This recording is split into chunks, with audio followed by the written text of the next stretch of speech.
de Dieu, j'ai la liberté.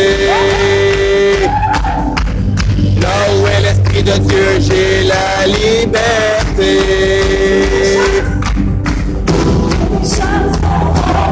En toi, Jésus. Là où est l'Esprit de Dieu, j'ai la liberté.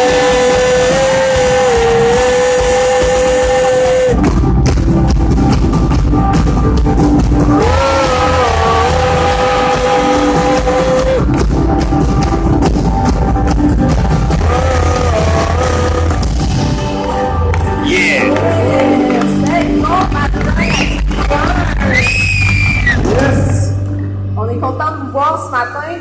Hey, ceux qui sont assis dans le fond, là, vous pouvez vous rapprocher. On n'est pas beaucoup ce matin, fait qu'on veut passer un petit dimanche en famille aussi, là, être proches les uns des autres. Donc, gênez-vous pas pour vous rapprocher, il y a en masse de place.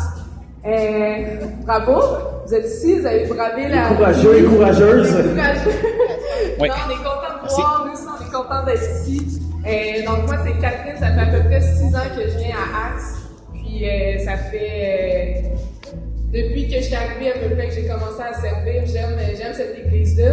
Puis je suis avec Jasmin. Jas, pourquoi toi t'aimes ça servir à Axe? Pourquoi j'aime ça servir à Axe? Ben, je pense que c'est dans ma nature quand même de pouvoir servir les gens, aimer les gens, quoi que ce soit. Puis je pense que Axe Maker nous donne la possibilité de faire ça, de pouvoir servir. Puis peu importe, il y a des gens ici que vous venez depuis 3 mois, 1 mois, 1 an, mais il n'y a pas de discrimination. Tu viens d'arriver, tu te dis t'aimes Axe Maker, tu veux servir? Tu peux le faire, c'est ça que j'aime, cette ouverture-là qu'on a à Axe Maker de pouvoir servir, être ensemble, être en communauté. Ouais, c'est vrai. Puis moi, qu'est-ce que j'aime aussi, c'est que dès l'entrée, moi je me sentais accueillie avec le café, vous pouvez prendre du café gratuitement. On a aussi des muffins à vendre qui sont là. On a comme des langages d'amour, puis pour toi, on voit que le café, c'est vraiment important. Là. Exactement. Réchauffer l'intérieur. Mais non, on veut que vous vous sentiez chez vous. Puis on veut vous donner, mais on veut aussi que vous puissiez donner. C'est pour ça justement qu'on a des muffins à l'entrée qui sont au coût de 2 $. Ouais. Qu'est-ce qu'on fait avec cet argent-là? C'est qu'à chaque mois, on ramasse l'argent puis on l'accumule pour la donner à des organismes locaux là, de l'Esprit de Sherbrooke. Puis cette année, ce mois-ci... ce mois-ci, on soutient la PAM. La PAM qui est je veux dire comme il faut, l'association qui vient en aide aux proches, des personnes proches des personnes atteintes de maladies mentales. Ok, je vais l'avoir, là. Quelque chose de genre. C'est un long acrostiche, là, pour vrai. Mais tout ça pour dire que Le mois de janvier, c'est le mois où on est sensibilisé au Québec sur la santé mentale. Et nous, à Axe-Venture, on s'est dit, on veut se rallier à cette cause également. Et le mois est connu aussi pour Belle Cause pour la cause, où on texte, où on partage des vidéos, où ça donne l'argent à des organismes qui viennent en aide à des personnes qui sont prises avec la santé mentale et qui ont des problèmes de santé mentale. Et nous, on s'est dit, on veut aider un organisme de la région qui est la PAM, qui vient en aide aux proches aidants de ceux qui sont atteints de maladies mentales. Des fois la famille, des fois des conjoints, il y a peut-être qu'il y a une personne qui est atteinte de maladies mentales, puis les familles aussi sont affectées lorsqu'une personne souffre de ça. Donc, on veut aider cet organisme qui vient en aide aux proches aidants. Donc, merci à tous ceux qui achètent un muffin chaque dimanche matin. Oui, merci. Puis aussi, on aime les gens de toutes sortes, de tout milieu, de tout âge. À Axe, on veut être très intentionnel avec toutes les générations. Puis c'est pour ça qu'on a une zone enfant qui est juste au bord de la rue, au 108 rue Wellington Nord. Ouais. Et même ceux qui ont encore des enfants avec eux, là, qui sont d'âge préscolaire ou même en bas de ça, là, de la garderie 0 à 12 ans, dans le fond, on a des installations qui sont là, on a des gens qui sont formés pour s'occuper de vos enfants, on les aime, on va en prendre soin, mais on veut aussi adapter ce qu'on croit, on va adapter le message de la Bible pour qu'eux puissent comprendre aussi. Donc ici, on parle des fois avec des longs mots que des fois c'est pas tout le monde qui comprend non plus. Même moi, je ne comprends pas des fois les mots à Philippe. C'est ça. Des mots inventés des fois, mais c'est autre chose. Mais à la zone enfant, on veut vraiment prendre le temps de construire quelque chose pour que vos enfants comprennent, qui aiment ça, venir à la zone enfant aussi, qui aiment ça en apprendre sur Dieu. Donc, amenez-les là-bas, ils vont être vraiment contents, ils vont vouloir revenir à la zone enfant. Puis en plus, on a fait des rénaux, on veut pouvoir en accueillir encore plus. Fait qu'amenez-les là-bas, puis ils vont être contents, ça va être parfait pour eux. Puis on a pour les enfants, mais on a aussi pour les ados. Oui, les ados qui, spécialement ce matin, peut-être que vous les avez vus dans l'entrée, près du vestiaire, les ados étaient là. On a une jeunesse qui se réunit à Axe-Venture tous les vendredis soirs, au même endroit que la zone enfant, au 108 rue Wellington. On a à peu près une quarantaine de jeunes qui sont là, avec le Corentin qui est notre responsable jeunesse. C'est vraiment cool parce que les jeunes sont motivés, sont là. Puis peut-être que vous avez des ados, puis que vous savez pas qu'une jeunesse. La jeunesse est là, c'est vraiment nice, ok, la jeunesse. Moi, pour vrai, si je pouvais être là. Il y a plein de jeunes adultes qui aimeraient être là, mais c'est limité pour les 12 à 17 ans environ, ce qui veut dire secondaire 1 à secondaire 5. La personne en rentre en secondaire 1, on l'accepte à la jeunesse. En secondaire 5, il est temps d'avoir une transition, soit tu deviens un leader, ou tu deviens un jeune adulte, bienvenue dans la vie d'adulte. Et donc, pour vrai, si vous avez des ados dans votre famille, encouragez-les à aller à la jeunesse, mais si vous voulez des informations en tant que parent sur les activités de la jeunesse, si vous voulez rencontrer Corentin qui est leader, c'est qui s'occupe de mes jeunes, allez voir Co, il va être au vestiaire tantôt, il va pouvoir répondre à toutes vos questions avec des leaders de jeunesse, les ados sont là. Puis on a une jeunesse qui est bien vivante à Axe, qui est impliquée, qui est toujours là, et nous à l'église, Axe-Venture, on veut être également accessible pour ces ados-là, on veut une jeunesse au milieu de notre église, mais on veut une église qui est jeune également, où les jeunes ont leur place, et tout ça pour nous c'est important. Yes! Alors, avant de conclure, les jeunes y arrivent, ils parlent de nous autres, that's it.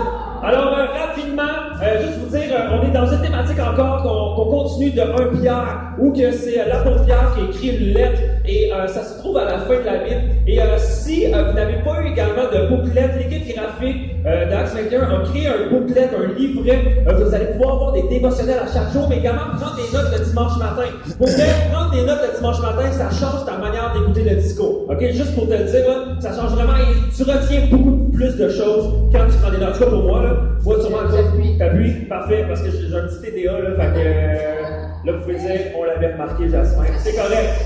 Mais donc, vous pouvez prendre des notes dans le cahier de notes et continuer verset par verset à chaque semaine d'étudier 1 Pierre. Mais je vous dis, cette thématique-là va avoir une profondeur dans votre vie beaucoup plus intense que peut-être les autres thématiques à cause juste de cette étude-là. Donc, je vous encourage à aller vous procurer. Là, on a fait le plein de livrets. OK? Fait que d'abord, à coût de 5$, la table de nombre, table de livres, on en a au-dessus de 150 autres livrets. OK? Donc, on n'en manquera pas ce matin. Donc, allez l'acheter tout de suite si c'est pas fait. Sinon, Kat, je laisse prier. Yes. Prier, par après ça, on va accueillir notre pasteur favori. Avant, j'ai juste une petite annonce. Il y a quelqu'un qui a perdu son téléphone. Donc, c'est un Android avec une belle image, un courant d'eau.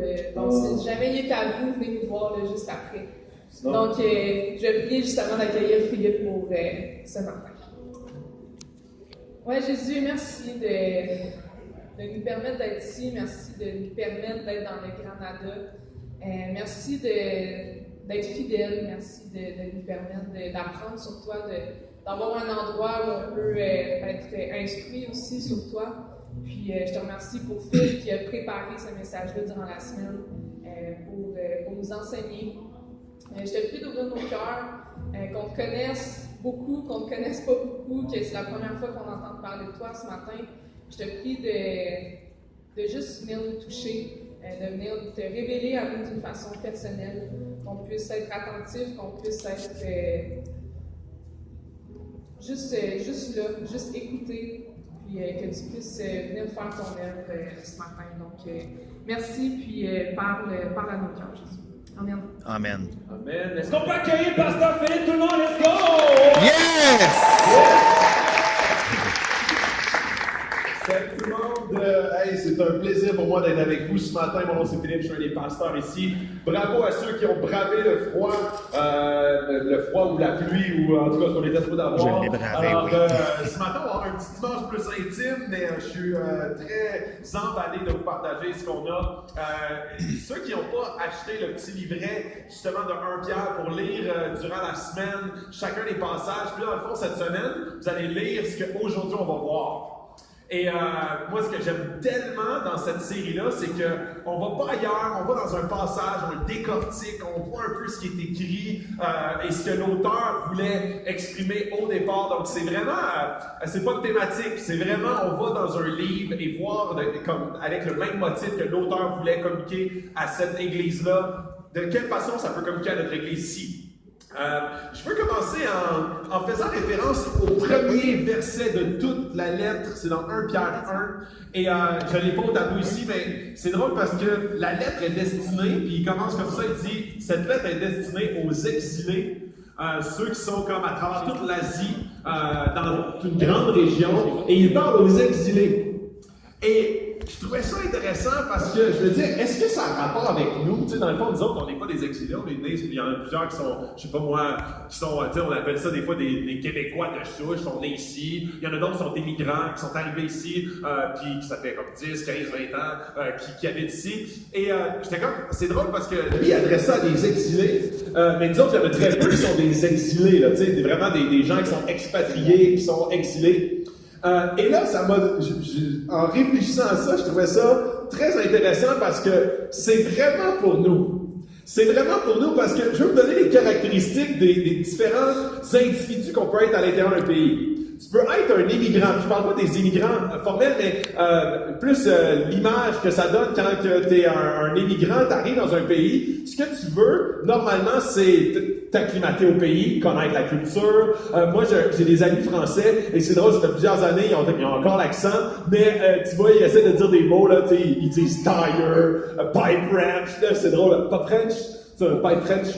Donc, c'est drôle parce que tu vois l'effort, tu sais, puis tu vois qu'ils sont contaminés tranquillement, puis je trouve ça bien, tu sais. Ils commencent à être imprégnés par la culture. Des fois, ça fait des 15-20 ans qu'ils sont ici. Ils ont encore l'accent, mais là, ils commencent à avoir... ils n'auront jamais l'accent québécois, mais tu vois que ça commence à les contaminer. Alors, un immigrant, souvent, il finit par avoir certains traits locaux. Sinon, il y a aussi les touristes. Tu sais, quand tu t'en vas touriste dans un pays, tu gardes ta même langue, donc tu ne changes pas de langue, tu n'apprends pas nécessairement la langue du pays. Tu vas manger souvent ta nourriture.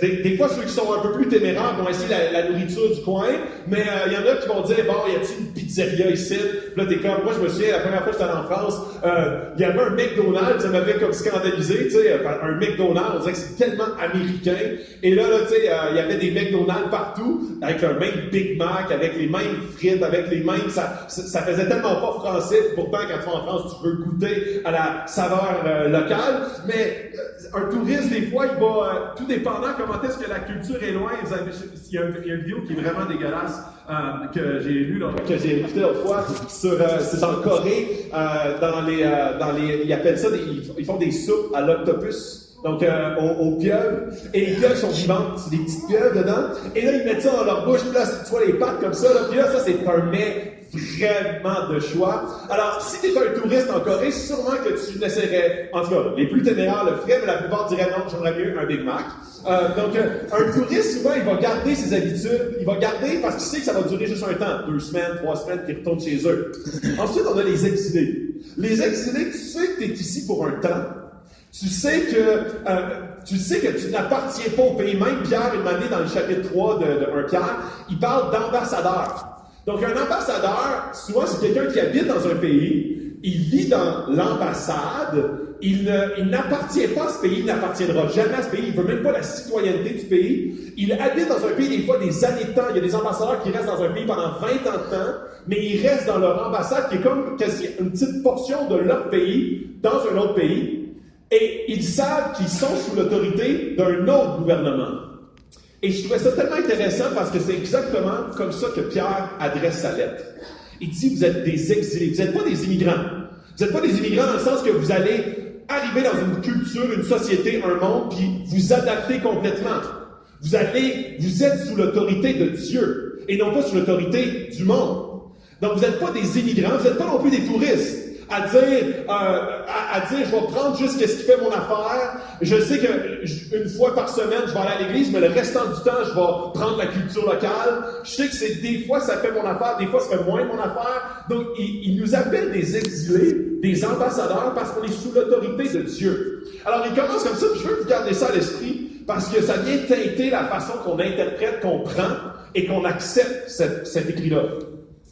Alors, je vais tout de suite vous amener dans le texte qu'on va voir ce matin, un texte qui est fort intéressant. Prenez vos Bibles, ceux qui les ont, ou l'application pour ceux qui l'ont sur leur téléphone. Dans 1 Pierre 1, le verset 13 à 23, ça va être la portion qu'on va traiter davantage. 13 à 25, je vais même juste mentionner les 2 derniers versets.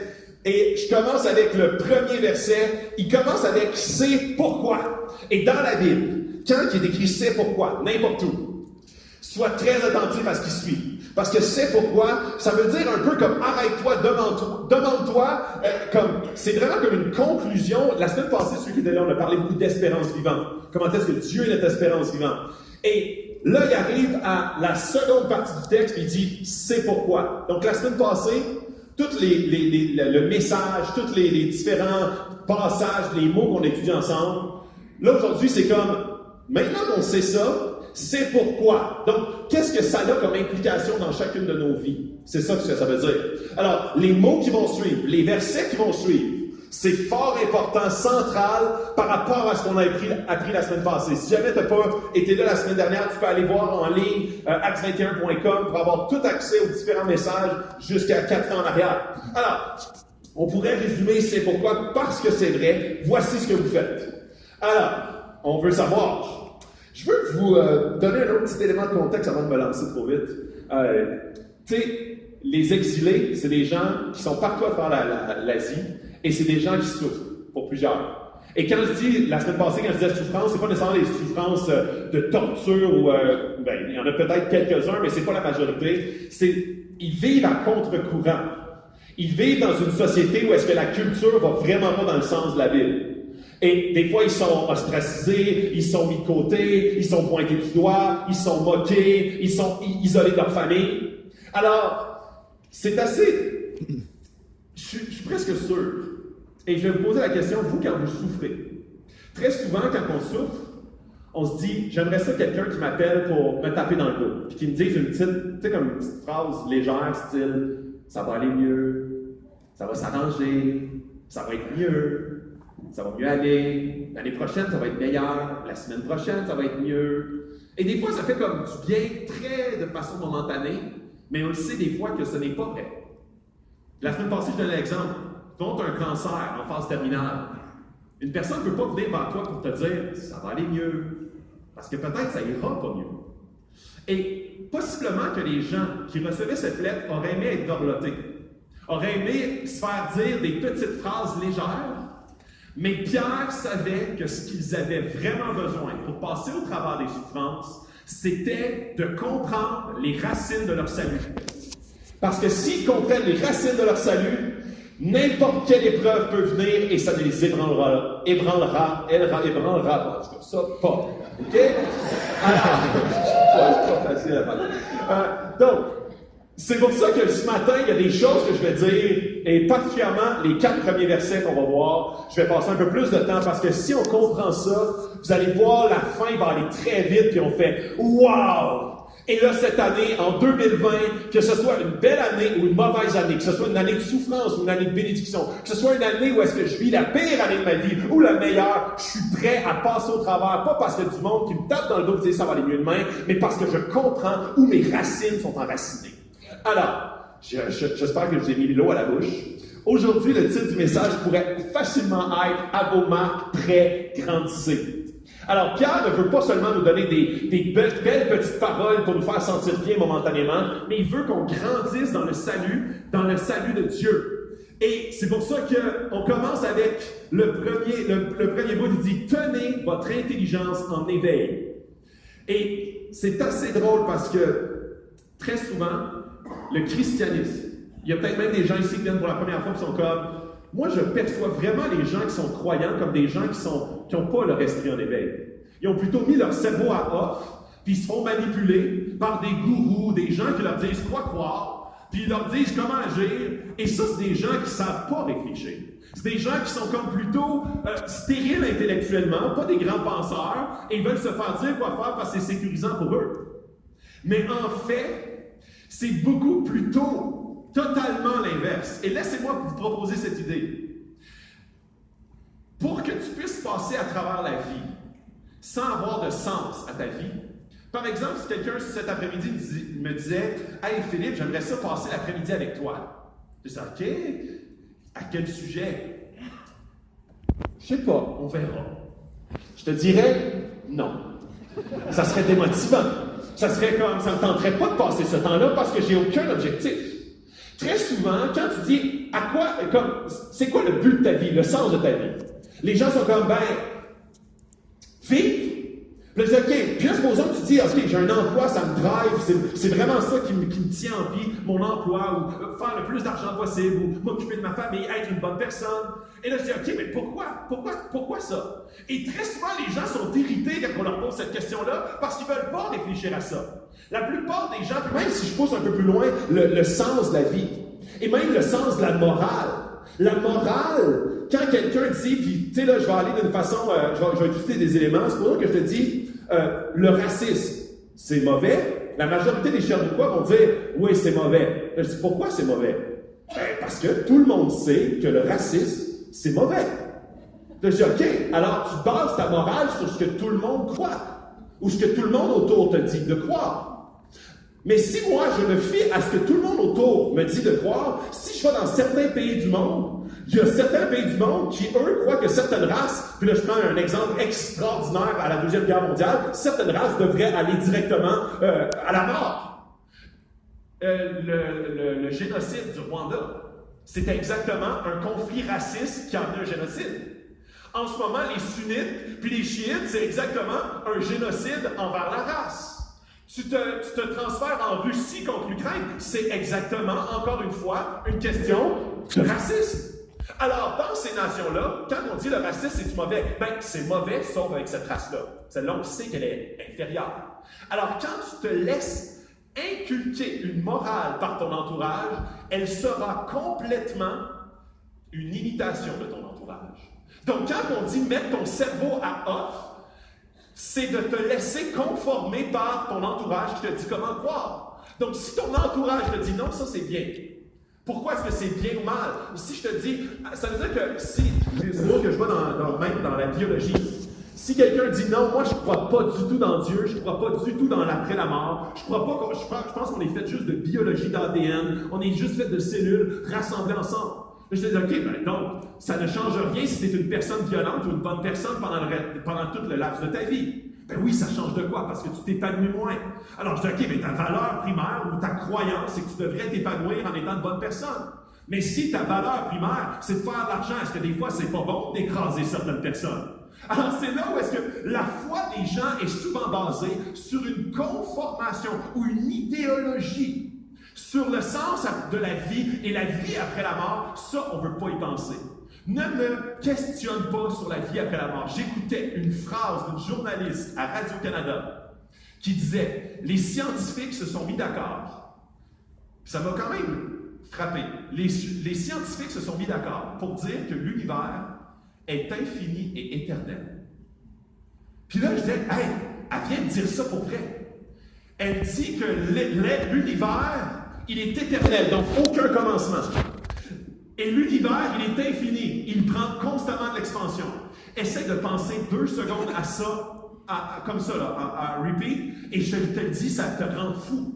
Parce que c'est au niveau humain de penser qu'il y a une chose sur Terre qui n'a pas de début, ça te pousse à penser à, OK, ça veut dire que c'est plus peut-être que ce que je connais ici maintenant. Il y a quelque chose, quelque part, qui n'a pas de début, pas de fin.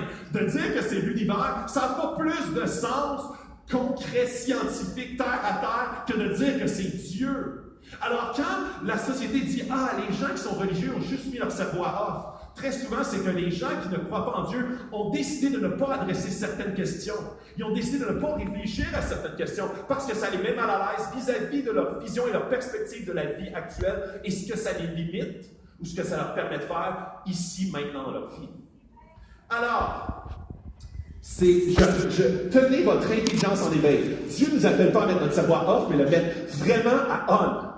D'être très en éveil. Il y a même une autre traduction, je vais revenir après, là, mais il y a une autre traduction, dans une autre traduction un petit peu plus vieille, qui dit « Vous donc, ayant les reins de votre entendement sain, et c'est le même verset, ok, je sais qu'il est très différent, là, et étant sobre, espérez parfaitement la grâce qui vous a été présentée. » Il commence en disant « Ayant les reins de votre entendement sain, attaché. » Ok? Ça, il faut se replonger dans le passé pour comprendre cette phrase-là. Les hommes, et dans le fond, tout le monde dans ce temps-là se promenait en robe. OK? Pas compliqué. Les hommes et les femmes étaient tous en tunique, en robe. Alors, ici, il est en train de dire, pour que tu puisses avancer dans la vie, il faut que tu sois prêt à ce qui s'en vient dans la vie. Alors, c'est pas que tu dis, hey, on court-tu un 100 mètres ensemble? Ben, il va falloir que tu commences par attacher ta robe à tes reins pour pouvoir courir. Sinon, tu vas t'enfarger dans ta robe. C'est comme, on dirait que j'ai cette image-là qui me revient continuellement en tête. C'est comme deux gars qui disent, tu sais, dans nous autres aujourd'hui, on lâche les gants quand on peut se battre. Dans ce temps-là, c'est comme, on remonte notre robe. Tu te battes? Oui, pas de problème. Je trouvais l'image quand même forte. Alors, ici, il est en train de dire, hey, comme pour avancer dans la vie, il faut que tu puisses avoir vraiment ton intelligence éveillée. Parce que sinon, tu vas juste, on va voir après, qu'est-ce que tu vas juste. Alors, je reviens en arrière. Soyez sobre. Et souvent, on pense que la sobriété a rapport avec l'alcool. Mais ce n'est pas, la sobriété n'a pas rapport avec l'alcool exclusivement.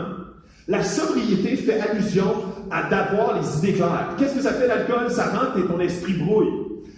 Ici, il dit, OK, tiens ton intelligence en éveil, sois sobre. Amène ton esprit à être éveillé, à être non brouille. Et c'est là où est-ce que il y a plusieurs choses dans nos vies qui nous amènent à trébucher mentalement, qui nous apportent à éventuellement s'éloigner de Dieu, parce que notre esprit n'est pas sobre, est embrouillé par certains éléments. La culture va toujours tenter de te ramener dans ce que tout le monde pense. Te ramener dans tout le monde le fait, ça doit être ça la vraie voie. Alors, quand Pierre, ici dans ce contexte-là, dit garde, sois ton intelligence éveillée, sois sobre, garde ton esprit clair, parce que sinon, tu vas juste suivre la vague. Tu vas suivre la vague, puis une année, tu ne comprendras pas pourquoi ta vie n'est pas en direction de Dieu. Parce que progressivement, tes yeux sont devenus embrouillés, tes pensées sont devenues embrouillées. Je vais vous donner quelques exemples concrets. Supposons la société par rapport à l'argent. Un des plus grands idoles de notre société actuelle, c'est l'argent. Donc, la société dit, le but dans la vie, c'est de faire de plus en plus, pour en avoir de plus en plus, pour profiter de plus en plus de la vie, pour être indépendant financièrement, pour pouvoir enfin vivre la vraie vie. Toutes les publicités de l'Auto-Québec sont dans ce sens-là. Avant, tu vivais la petite vie, maintenant, c'est la grande vie. Bye bye boss. Hey, la vraie vie, c'est de plus travailler et de profiter à fond de tout. Alors, puis la prospérité ou de faire de l'argent, c'est pas une mauvaise chose. Sauf que quand ça devient ton moteur pour tout, ça devient ce qui te brouille l'esprit. Parce que ça t'empêche une manière de vivre dans les voies de Dieu. Comment? Parce que Dieu, lui, le but de la Bible est d'être des bons intendants. Dieu nous donne des richesses, il veut nous donner des dons, de l'intelligence, pour qu'on puisse faire prospérer ce qu'il nous donne, mais c'est pour être généreux, c'est pour être des gens qui sont virés vers les gens, parce que Dieu a démontré son amour envers nous, on veut démontrer l'amour envers les gens. Donc si notre principale cible, c'est de toujours voir à comment est-ce que les gens peuvent me donner plus, je vais avoir beaucoup de difficultés à m'orienter de la façon que Dieu veut que je m'oriente vers comment est-ce que moi, avec les richesses que Dieu me donne, avec les dons que Dieu me donne, je peux me revirer vers les autres.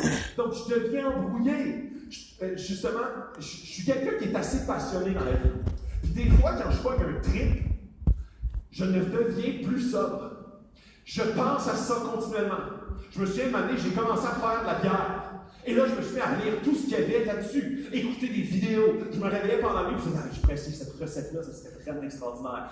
Donc, cette notion-là m'amène à ne plus être sobre, ne plus à être dirigé par Dieu, puis c'est momentané. Parce qu'à un autre moment, ça va être un autre aspect, un autre trip qui passe. Et c'est pour ça que pour moi, il faut que je vois qu'est-ce qui me rend pas sobre.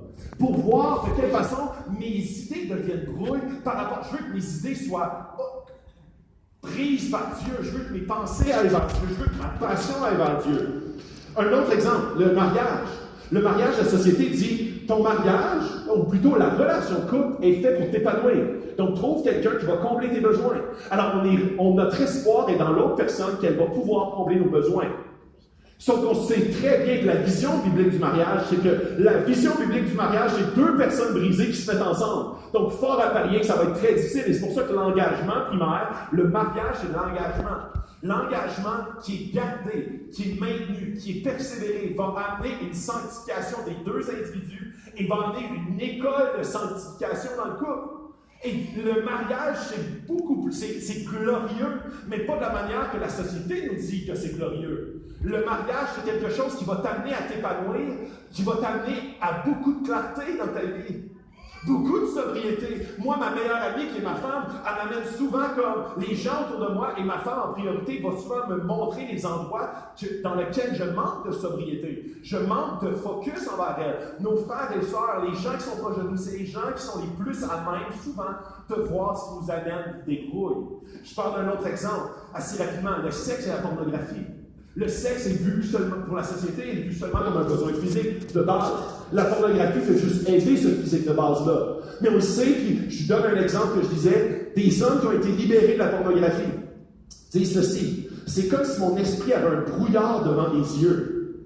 Je ne pensais plus comme il faut, je ne voyais plus comme il faut toutes les femmes autour de moi, ça influençait mes relations, ma relation avec ma femme, avec tout le monde, particulièrement les femmes en général. Sobriété.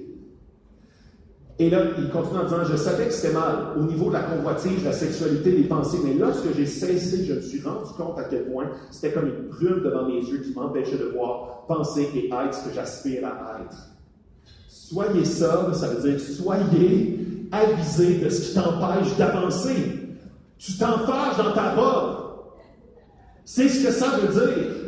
Si tu ne vois pas que tu as une robe, tu vas toujours chuter dessus et te dire, ah ben, les femmes sont trop belles de nos jours. Voyons donc!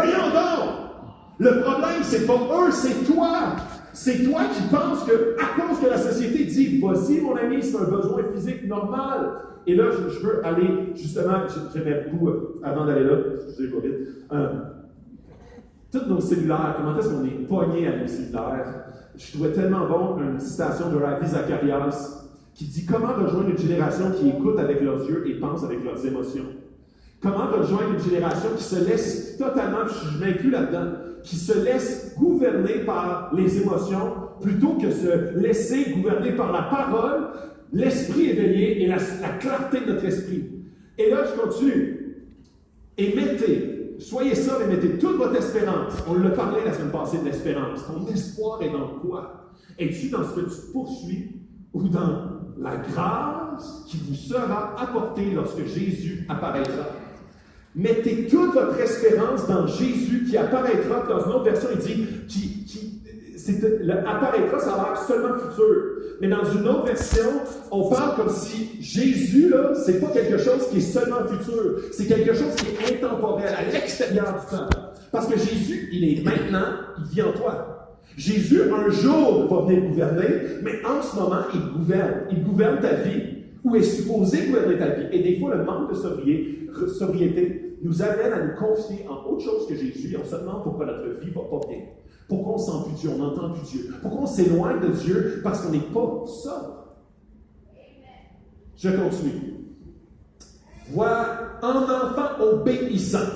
Et là, je le sais, il y en a plein d'enseignants qui disent, bon, je le savais, la Bible est condescendante. Justement, justement, les chrétiens, ça ne réfléchit pas. Puis là, un Pierre, il dit, les petits-enfants obéissants, les petits-enfants qui ne savent pas trop penser. Et naturellement, les gens qui ont une fibre contre Dieu, contre le christianisme, souvent ça les irrite beaucoup. Est-ce que vous auriez mieux dire en esclave, ou en employé obéissant, ou en ami obéissant? Ce qui est intéressant dans ce mot-là, c'est que pour être un enfant, les parents ont dû faire quelque chose. Ils ont dû t'enfanter ou t'adopter. Un des deux. Et ce qui est extraordinaire, c'est que Dieu n'est pas un Dieu impersonnel. Il est un Père. Il dit, Papa, il veut mon bien. Donc, la plus belle, le plus beau mot, la plus belle phrase qui ne pourrait pas être là, c'est en enfant obéissant. Parce que mon papa, il m'a adopté, il m'a eu, je suis son enfant. Alors, c'est pas vide de sens du tout. C'est pas vide de sens, c'est plein de sens. Obéissant, ne vous conformez pas au désir. Et ça, c'est assez intéressant parce que ne vous conformez pas, c'est un appel à être différent. Parce que ton roi, il le veut. Ton père, il le veut. Ton papa, il veut des choses pour toi, mais c'est par amour pour toi. Et c'est la nuance qui change tout. Notre rapport à Dieu.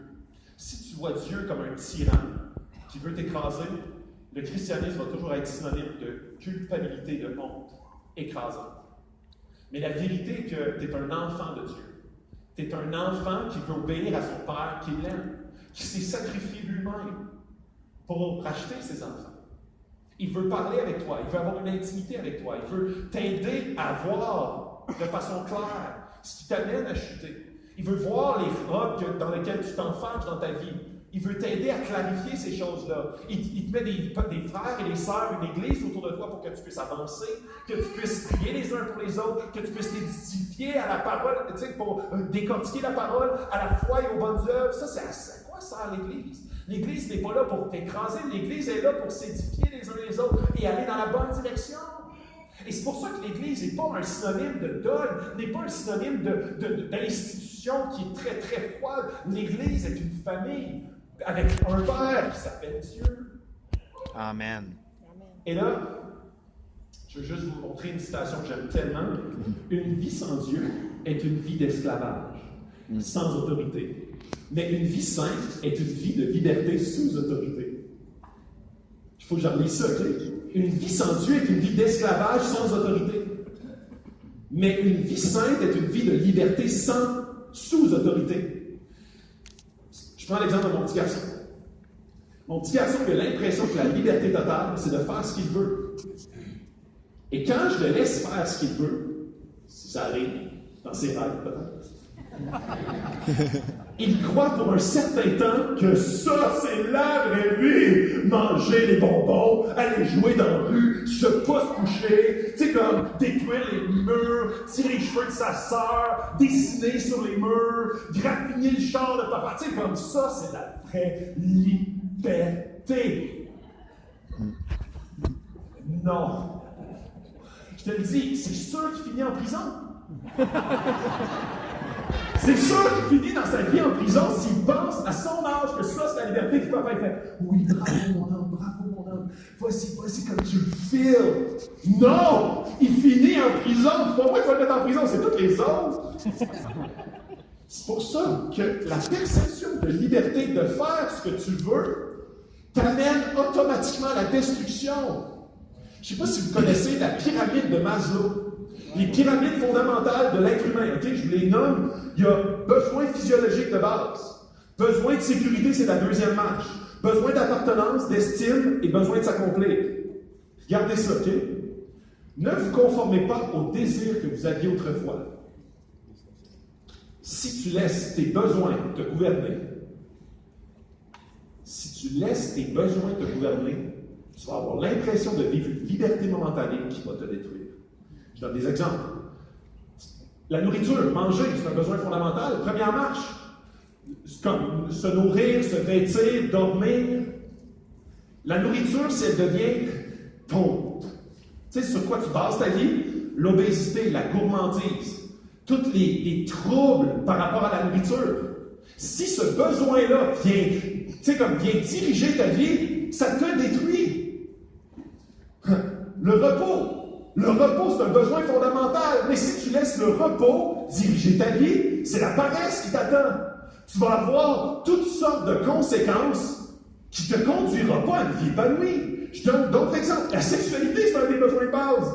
Si la sexualité te dirige, tu vas avoir une sexualité débridée, une distorsion complète de c'est quoi une relation entre un homme et une femme saine.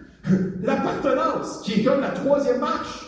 L'appartenance, tu vas devenir esclave de l'opinion des autres et de l'acceptation des autres. Si l'estime, qui est la quatrième marche en haut, là, ça c'est si l'estime est ton moteur, je veux réussir même si je dois mentir, voler, écraser, mais dire. Parce que moi, ce que je veux, c'est être estimé de moi-même et estimer des autres. Et finalement, si ton dernier désir, c'est de t'accomplir, bien de quelle façon je vais me sentir accompli? Et tous les moyens sont bons, et toutes les... Tu sais, comme la fin justifie les moyens. Si ma fin est de m'accomplir, n'importe quel moyen vaut la peine. Ce qu'il dit, il dit, ne vous conformez pas à tes désirs, ça va te détruire. Tu as l'impression d'être libre, mais tu ne l'es vraiment pas. Vraiment pas. Quand vous étiez dans l'ignorance, il fait référence au fait que quand tu n'avais aucun autre Dieu, tu te laissais diriger par ce qui faisait le plus de sens pour toi. Mais ça, on se dirige vers la cacophonie. On se dirige vers une cacophonie sociétale. Parce que chacun faisait ce qui lui semblait bon. Et dans ce temps-là, on est dans le trouble. On est dans le trouble parce que la morale de chacun est différente. Moi, je trouve ça bien, moi, je trouve ça mal. Chacun va dire, si c'est bien pour toi, c'est bien pour toi. Et essayons de faire une société, une convergence, avec il n'y a personne qui gouverne.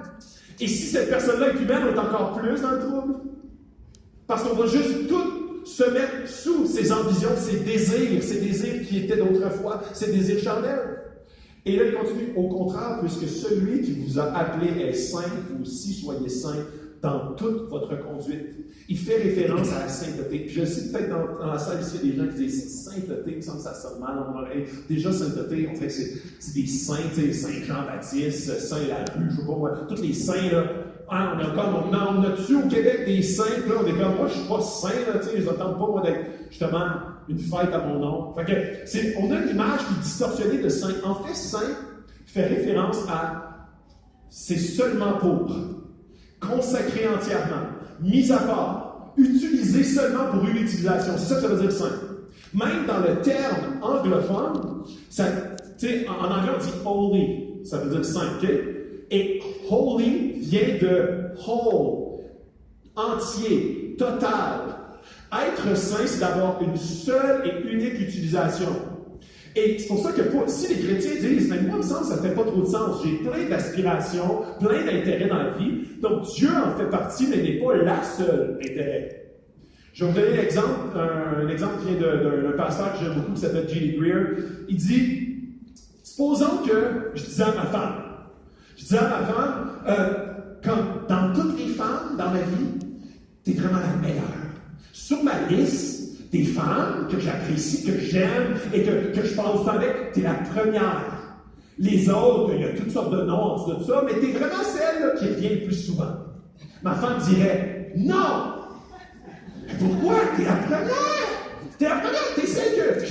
plus souvent, que je texte le plus souvent, que je soupe avec le plus souvent. Mais là, il ne faut pas être la seule là-dessus.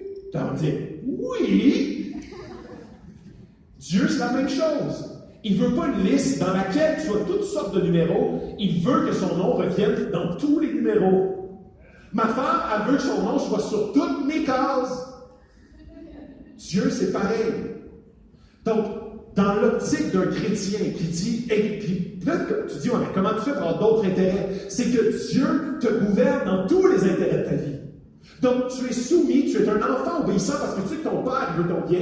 Tu veux que ta vie ne soit pas réservée à Dieu juste dans les affaires d'Église. Non, réservée à Dieu dans tous les sphères de la vie, que ce soit financièrement, sexuellement, au niveau du mariage, des relations, que ce soit au niveau de la façon que je gère mes conflits, la façon que je gère toutes les sphères de mon existence vont appartenir à la gouvernance de Dieu. Et je veux toujours le consulter, je veux toujours être sanctifié, je veux toujours être la seule utilisation, c'est comment est-ce que Dieu voit ce que je fais avec ça.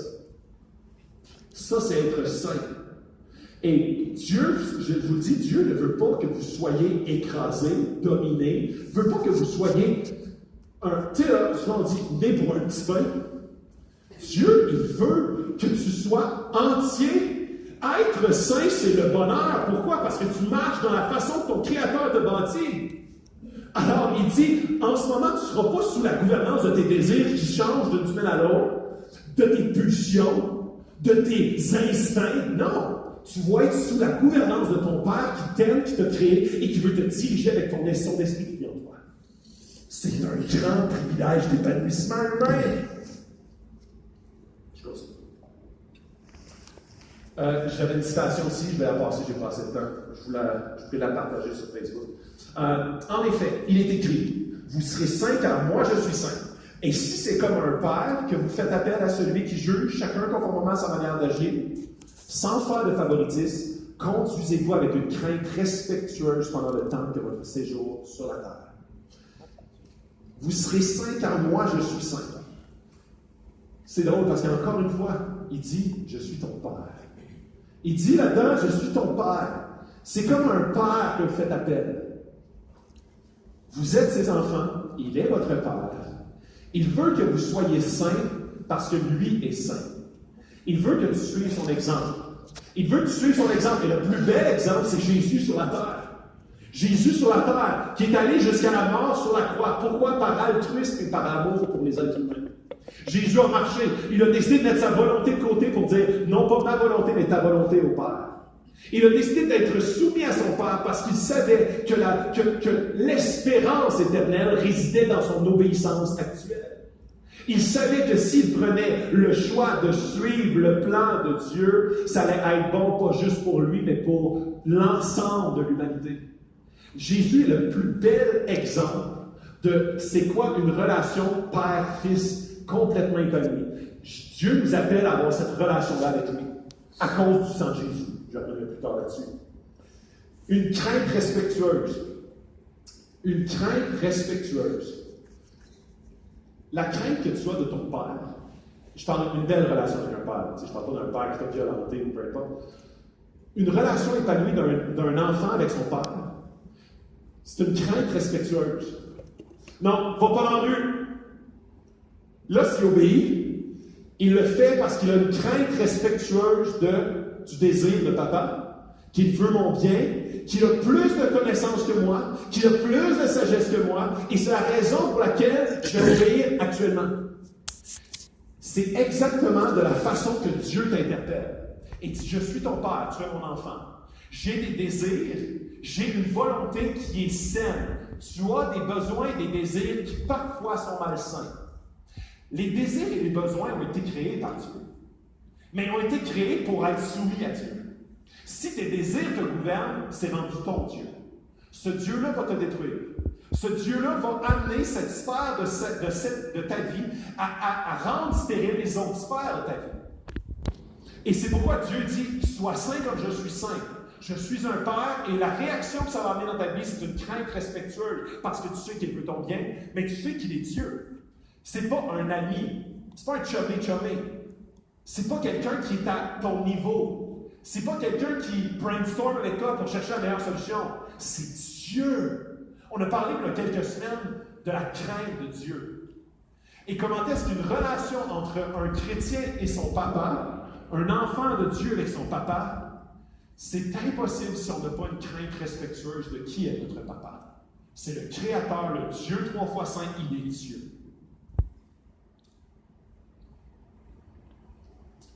Vous le savez en effet, ce n'est pas par des choses corruptibles comme l'argent ou l'or que vous avez été rachetés de la manière de vivre dépourvue de sens, que vous avez transmis vos ancêtres.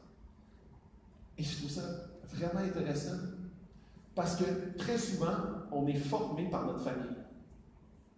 On est formé et on pense que la bonne façon de réfléchir, c'est comment nos ancêtres nous ont communiqué comment le faire. Même des fois, dans les familles chrétiennes, on se base sur la foi de nos parents pour avoir accès à Dieu. Même au Québec, c'est très connu, le catholicisme. Dans le catholicisme, on se fait baptiser à la naissance. Et il y a plusieurs personnes qui je leur demande, es-tu chrétien? Ah oui, je suis baptisé, j'ai été baptisé quand j'étais naissant. Alors, on se base sur la foi de nos parents pour rentrer dans la relation avec Dieu. Mais ici, ce que Pierre dit, hey, c'est pas une question de vos parents, de ta famille, de la bonne culture, de la bonne religion que tes parents ont choisie. C'est une relation personnelle entre toi et Dieu. C'est immensément personnel. Ce n'est pas une question de famille. Ce n'est pas une question parce que ton père a fait de la bonne décision, toi tu as accès. C'est une décision personnelle qui te revient entre chacun de vous. Et là, il dit, dépourvu de sens parce qu'il vous a OK, mais par le sang précieux de Christ. On a été rachetés par le sang de Christ. Imaginez-vous que vous êtes en otage dans un pays. En otage, ça fait, comme vous êtes pris en otage, peu importe le pays, et on vous met dans une petite cabane. Et les 2 premières semaines, vous avez l'esprit fort. Vous êtes comme, je ne me laisserai pas assimiler. Ils veulent me donner pas beaucoup de nourriture, me couper de toute relation avec l'extérieur, mais je vais passer au travers. Et les 2 premières semaines, ça va assez bien. Ils vous donnent de l'eau, du riz, ça va comme, le strict minimum. Et là, après 1 mois, vous commencez à trouver ça vraiment pénible. Et vous ne savez pas comment ça va se conclure. Et après 2 mois, 3 mois, vous commencez à être découragé, vous laissez coucher votre barbe, vous ne nettoyez plus, vous êtes comme, ah boy. On dirait que la vie est terminée. Vous ne savez plus combien de temps vous avez passé là, dans cette petite cabane-là, au milieu de la jungle. Vous avez perdu espoir dans la vie. Vous êtes comme, vous commencez, vous survivez, mais vraiment, vous avez de moins en moins espoir dans la vie. Et à un moment donné, votre bourreau vous amène au milieu de la forêt. Vous amène au milieu de la forêt, puis il vous dit, là, vous pensez que ça y est, il y a un couteau dans les mains, puis vous dites, hey, ça y est, c'est fini, il va me secouiller de là.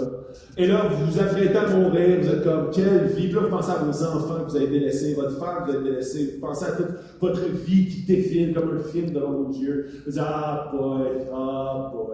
Et là, tout d'un coup, on vous coupe vos liens. Vas-y, t'es libre. Il y a quelqu'un qui a payé pour toi. Quand tu reviens chez vous et que tu rencontres cette personne-là, fort à parier que ton amour, ta reconnaissance, ta relation avec cette personne-là va être « je te dois tout, je te dois la vie, je te dois ma vie d'aujourd'hui, je te dois mon quotidien, je te dois tous les petits moments, mon respire d'aujourd'hui, le rayon de soleil qui vient sur mon visage, je te dois tout. Tu as payé. » Et imaginez si cette personne-là, encore plus, avait donné sa vie pour que toi, tu puisses vivre. De quelle façon tu penserais à cette personne-là? Quelqu'un, supposons, dans ton entourage, se mettrait à dire « Ah ouais, ça a été payé par Johnny. Oh, il est mort pour toi, hey, bon débarras. » Comment est-ce qu'il y a une rage qui monte en dedans et dit « Jamais tu parles comme ça de Johnny qui a donné sa vie pour moi. Jamais. » Et tu as un honneur, tu as un respect, tu as une révérence, tu as un amour, parce que tu sais qu'il a sacrifié sa vie. C'est exactement ce que Pierre fait référence ici. Tu n'as pas eu une nouvelle adhésion à une nouvelle religion. Tu as été racheté par le sang précieux de Christ, de l'ancienne gouvernance, qu'avant ça, tu avais un roi, il ne s'appelait pas Jésus. C'était le roi de tes désirs. Tu étais sans direction. Tu te laissais aller avec les vagues, avec la société, avec ce qu'on dit qui est bien de faire. Le prince des ténèbres, l'ennemi, avait son emprise sur toi. Et là, il dit, tu as été racheté d'une vie qui nulle part. Par Jésus et son sang, qui s'est sacrifié comme un agneau sans défaut et sans tache. Et là, ça change complètement. Ça change complètement. Par Jésus, maintenant, vous croyez que Dieu l'a ressuscité des morts. Je t'ai parlé de la résurrection la semaine passée. Là, t'es comme, OK, ça change complètement parce que lui qui a payé tout, il n'est pas mort, il n'est pas resté mort, il est ressuscité. Maintenant, c'est lui mon nouveau roi, mon sauveur et Seigneur. Il lui a donné la gloire de sorte que votre foi et votre espérance reposent sur Dieu. Vous avez purifié votre âme en obéissant par l'Esprit à la vérité pour avoir un amour fraternel sincère. Aimez-vous donc ardemment les uns les autres un cœur pur. Ce que ça amène de comprendre de quoi il nous a sauvés, comment il nous a sauvés, nous amène à avoir de l'amour les uns pour les autres. L'amour n'est pas motivé par ma bonne personne. Il est motivé par l'amour qui a été déployé envers moi. Je vais vous faire écouter une vidéo. Je ne donne pas plus de détails. C'est une initiative d'une église et d'un pasteur. Donc, je vous montre cette vidéo-là et je termine par la suite.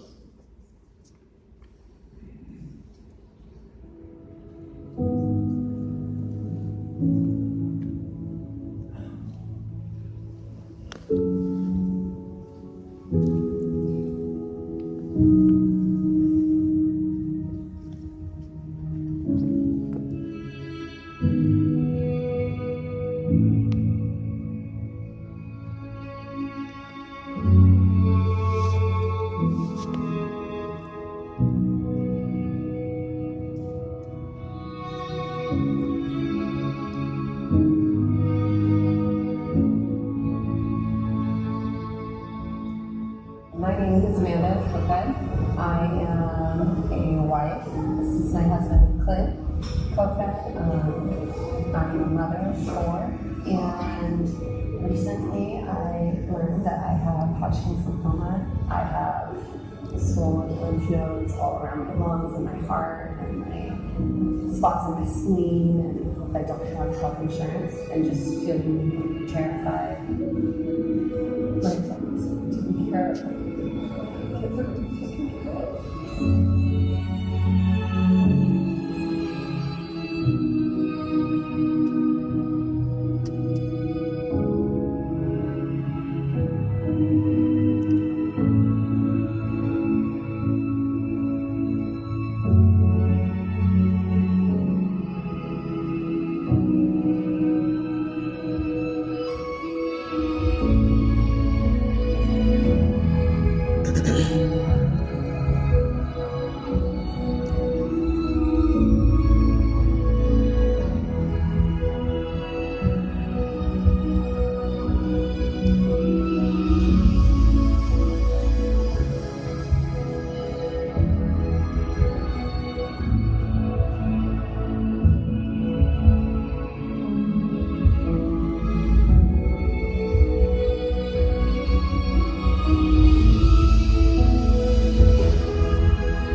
Je vais vous montrer cette vidéo-là parce que, en fait,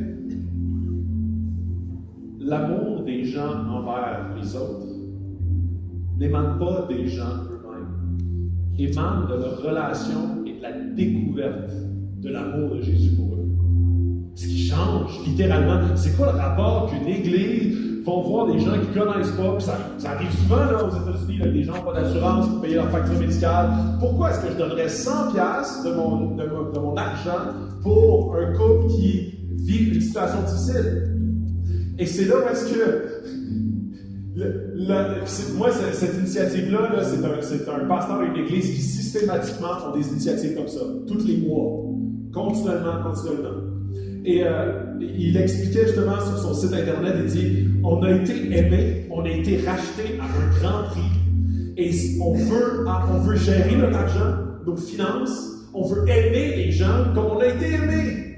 Donc ça vient influencer leurs finances. Ça vient influencer leur vie. Ça vient influencer la façon qu'ils vont prendre du temps, gérer leur temps. Et c'est là l'Évangile. L'Évangile, c'est Dieu nous a tellement aimé qu'il a envoyé son Fils nous démontrer beaucoup d'amour pour nous racheter d'une voie de perdition. On était déconnectés de Dieu, maintenant on a une relation avec Dieu et il nous remplit de son esprit qui fait en sorte que son esprit nous amène à nous aimer les uns les autres. Et je ne sais pas si vous avez vu dans le verset juste avant, il dit « Votre foi, votre espérance repose sur Dieu. Vous avez purifié votre âme en obéissant par l'esprit à la vérité pour avoir un amour fraternel, sincère. Aimez-vous donc ardemment les uns les autres d'un cœur pur. » La conclusion de l'Évangile, c'est l'amour. Ce n'est pas le premier point de comment est-ce que tu réagis. Tu dois sentir l'amour de Dieu pour pouvoir, toi, dégager de l'amour. Et l'Évangile, c'est l'amour ressort parce que l'Évangile est motivé par l'amour, conduit par l'amour. Tu es poursuivi par amour, tu es racheté par amour, tu es justifié, adopté, tu as un Père aimant. Donc quand tu découvres, quand tu vois, quand tu sens ça, ça transforme ta vie par amour. Quand on comprend ça, que l'espérance de l'être humain, je suis un petit résumé, que l'espérance de l'être humain qui perdure à travers le temps et les épreuves,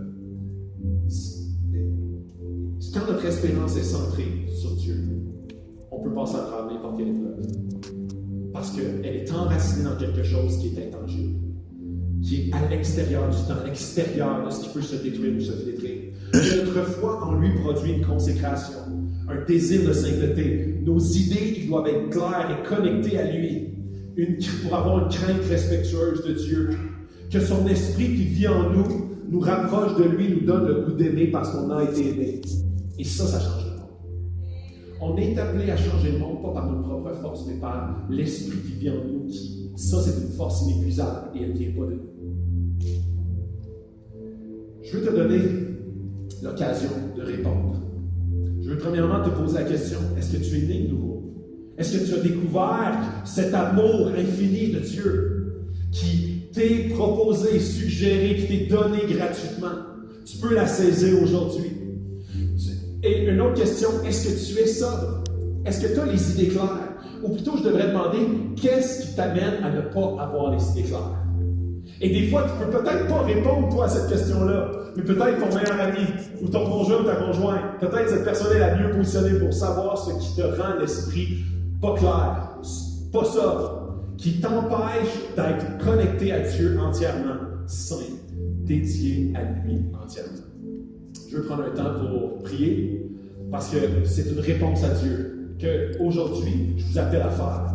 Je vous appelle à prendre une décision d'engagement pour dire « Je veux être plus sobre, je veux être plus saint, je veux m'avancer vers Dieu, je veux être obéissant, je veux avoir confiance dans mon Père qui m'aime, qui dans ses sphères de ma vie pour être plus obéissant. » Alors, je veux prier parce que chaque personne ici dans cette salle, on a besoin de toujours plus de consécration, de sainteté, d'être plus amoureux de Dieu parce qu'il nous a aimés le premier. Et ça va faire en sorte qu'on va s'aimer davantage les uns les autres. Aimer davantage cette ville, aimer davantage vos collègues, aimer davantage parce qu'on a été aimé. On va se lever debout ensemble, je vais prier. Oui Dieu, on est tellement reconnaissant parce que ton message, il est puissant. Ton message, il est éternel. Ton message, il revivifie. Il donne la vie à ce qui est mort. Il nous amène à t'obéir par la foi, d'avancer vers toi par la foi, mais de voir plus qu'on avance vers toi à quel point tu veux une vie épanouie, une vie sainte, une vie connectée à toi, qui produit en nous un amour pour les gens, un amour pour les autres, comme sur cette vidéo, où est-ce que des gens gèrent leurs finances différemment, aiment des gens qu'ils ne connaissent pas, parce que toi tu les as aimés, et toi tu leur as tout donné. Et Dieu, on veut être comme ces gens, on veut, Seigneur, être inspiré par Jésus, on veut être connecté à Jésus, on veut que Jésus soit notre Sauveur, notre Seigneur, on veut être soumis à lui, on a confiance en toi, on t'aime Dieu, on te remercie parce que c'est ton Église, C'est toi, Seigneur, qui est au centre. On veut te glorifier, on veut élever ton nom. Que tu puisses prendre, Seigneur, ces chants comme un parfum de bonne odeur qui monte vers toi. On veut t'adorer, Seigneur, dans ces prochains instants. On veut, Seigneur, que nos cœurs soient brûlants pour toi. Donc, Seigneur, fais sentir ton amour en ce moment même dans chacun de nos cœurs. Que tu puisses apaiser les gens qui vivent la souffrance. Donne-leur une paix comme seul un Père aimant divin peut le faire. On te demande, Seigneur, que dans cette Église, ton esprit puisse avoir libre accès aux différents cœurs dans cette salle, pour que tu puisses restaurer, guérir ce qui est brisé et amener plus près de toi et plus consacrer chacune des personnes vers toi. Disons ton Fils compris. Amen. On va répondre à Dieu. On va chanter à Dieu ce matin. Que vous puissiez vous laisser imprégner par ces paroles, par ces vérités, que ces chants puissent monter comme une prière à votre Dieu. Bon matin.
Je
tu pars, mais 100 milliards de déchets disparaissent. Car tu as échangé ta vie pour la mienne. Ta victoire encourage la victoire. Je vois ton cœur dans tout ce que tu as fait. Tu me tisses dans le chef de ton âme. Si tu as tout donné, je peux tout donner. Tu me tombes un souvenir milliard de passé. Je me donne l'enfance, mais tu as raté. Tu as choisi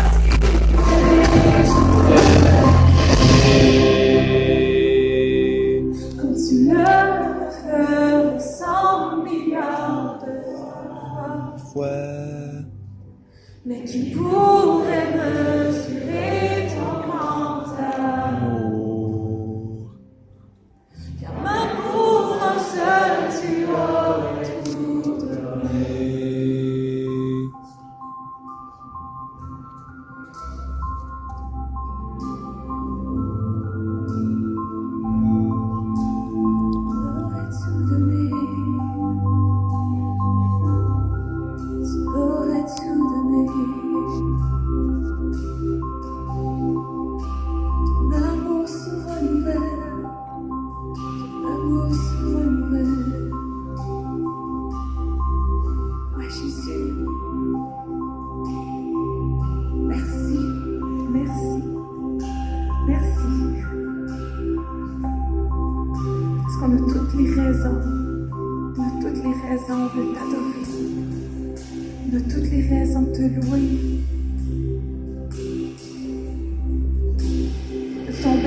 Devant ce que tu fais, devant ce que tu as fait. Prends le temps d'élever ta voix, prends le temps d'élever tes prières. Prends le temps de dire merci. Prends le temps de lui parler. On veut élever, Dieu, ton nom. On veut élever. On veut t'élever au-dessus de nos circonstances. On veut t'élever au-dessus, Dieu, de nos préoccupations.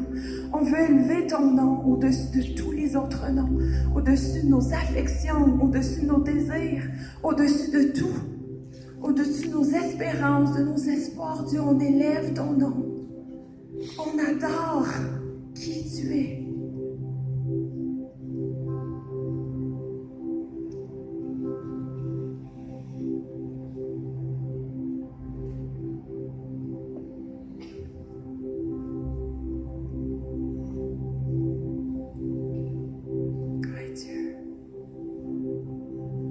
Renverse nos cœurs pour qu'on s'approche, pour qu'on t'aime, pour que notre amour augmente de jour en jour pour toi. Viens toucher nos cœurs qui s'endurcissent, qui deviennent habitués.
sur toi. Dans ton amour, toutes mes craintes disparaissent.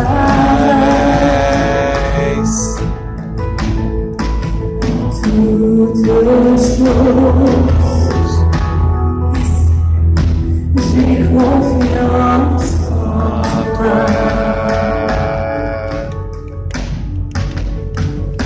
Mon espoir est assuré à la croix. Tu as tout donné, tu nous as racheté. Cet espoir est une encre pour mon âme, inébranlable est notre Dieu. C'est toi qu'on attend, puis on va déclarer depuis notre espoir. C'est notre espoir qui ne s'ébranle jamais.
Dieu, je prie en ce moment. Je prie pour toute emprise, Dieu, qui nous empêche de marcher, de courir vers l'œuvre que tu as pour nous, Dieu. Je prie comme toute chaîne pour lesquelles tu as payé. Dieu, on veut déclarer ça de notre bouche, de nos cœurs. On met notre foi en le Dieu qui est au-dessus de tous les autres noms. Je prie contre les chaînes-là. Je prie contre les mensonges qui nous ramènent, Dieu, à ce fourni-là, qui nous ramène à la mort, pour laquelle tu as payé. Je prie, Dieu, que tu remplisses nos cœurs de ton esprit. C'est pour la vérité. En toute vérité, Dieu, tu nous as affranchis. On va le déclarer ce matin. En faisant le pas de foi. Sur toutes les choses qu'on ne croit pas, on va déclarer que son nom est plus haut. Right? On y va. Yeah! Yeah! Yeah! Yeah! Ton nom est plus haut. Ton nom est plus haut. Mon espoir. On déclare ta mère. Tes promesses sont parfaites. Mon espoir est en toi.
Promesses sont parfaites, mon espoir est en toi.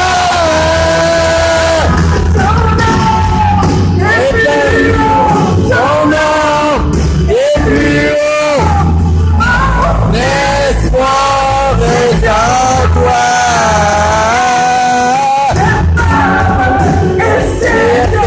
Tes promesses sont parfaites, mon espoir est en toi.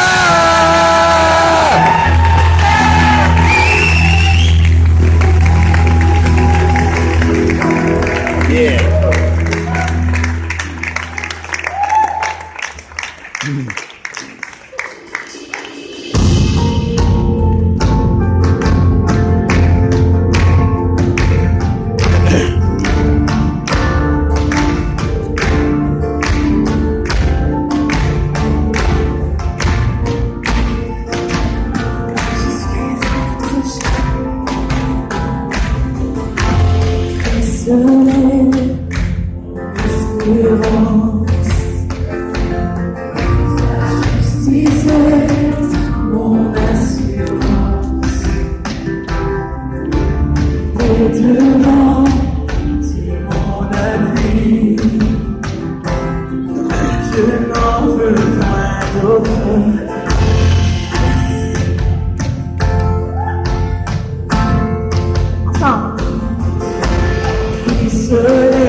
Je sais pas pour vous, mais moi, ça m'a fait du bien.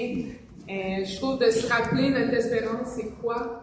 En quoi notre espoir, ou en qui plutôt notre espoir doit être. C'est rafraîchissant, puis je trouve qu'on se le fera jamais dire assez parce qu'on oublie. Je sais pas pour vous, mais moi, j'oublie bien des affaires dans la vie tout le temps. Puis je pense que c'est bon de se le rappeler continuellement, ça. Puis Puis j'avais un verset pour vous, c'est dans 1 Thessaloniciens, ça dit « Soyez toujours joyeux, priez sans cesse, rendez grâce en toutes choses, car c'est à votre égard la volonté de Dieu en Jésus-Christ. N'éteignez pas l'esprit. » Puis je trouve que souvent on a tendance, on laisse la petite voix dans notre tête des fois qui nous dit « Vas-y, ouvre la porte, ou fais un sourire, ou dis une parole, dis un compliment à quelqu'un, fais ça, peut-être que tu ne sais pas, tu sais, où ça peut aller. » Éteignez pas l'esprit, soyez peut-être plus attentifs.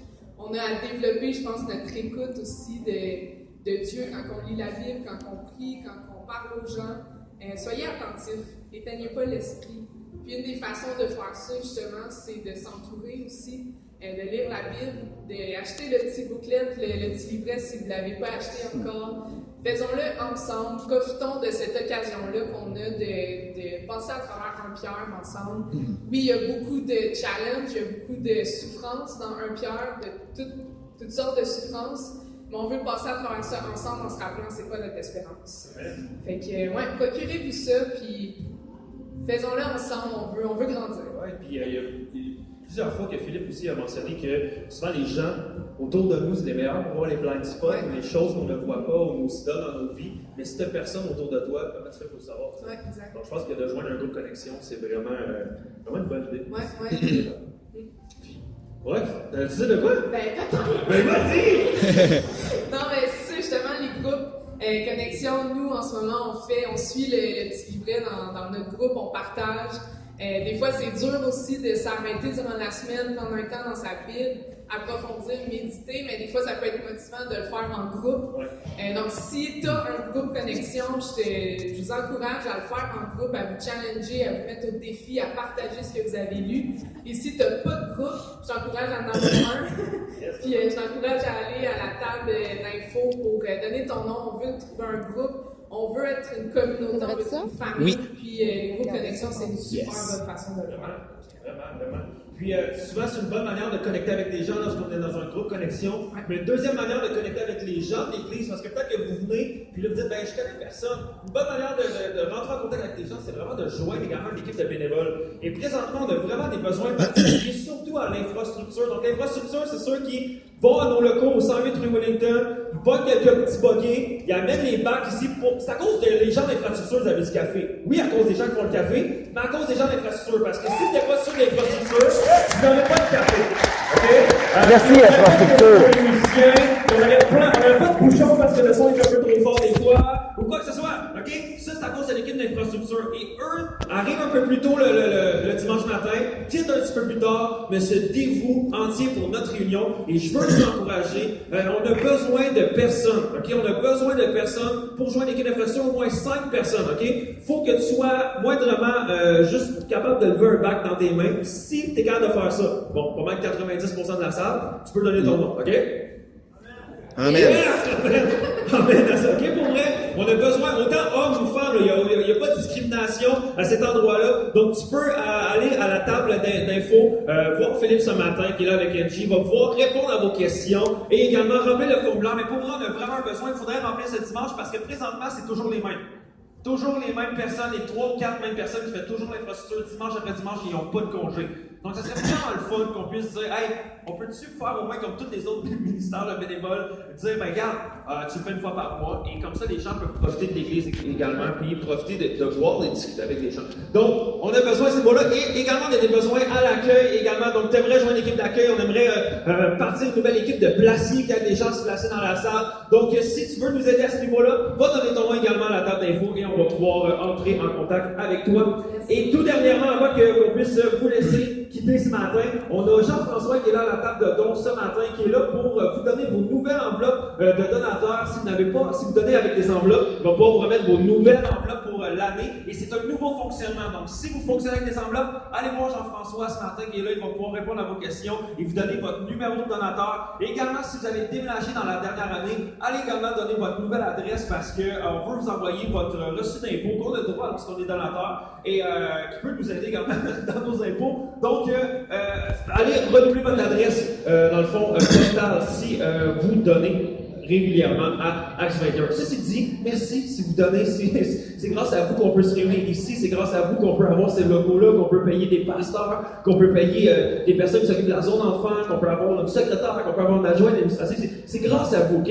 Donc, si vous continuez à donner, merci. Si vous avez donné dans le passé, merci. Et si vous voulez donner à nouveau, si vous voulez commencer à donner, merci. Et il y a plein de manières que vous pouvez donner, que ce soit par débit, crédit, par chèque, vous pouvez par virement bancaire, ça peut se rendre directement dans votre compte. Comme ça, des fois, c'est plus facile de dire « Ah, je pense jamais donner d'argent ou quoi que ce soit ». C'est plus simple. Moi, j'utilise cette méthode-là. Pour moi, c'est plus simple. Donc, pour vrai, merci à ceux qui donnaient. Et on a également fait le budget dans les dernières semaines avec l'Église. Puis on s'est rendu compte à quel point vous avez été généreux l'année dernière. Et même, on a fini l'année de décembre avec un surplus beaucoup plus que les autres années. Okay? Je vous le dis, c'est incroyable. Et ça, c'est grâce à vous. Donc, merci, on peut s'applaudir.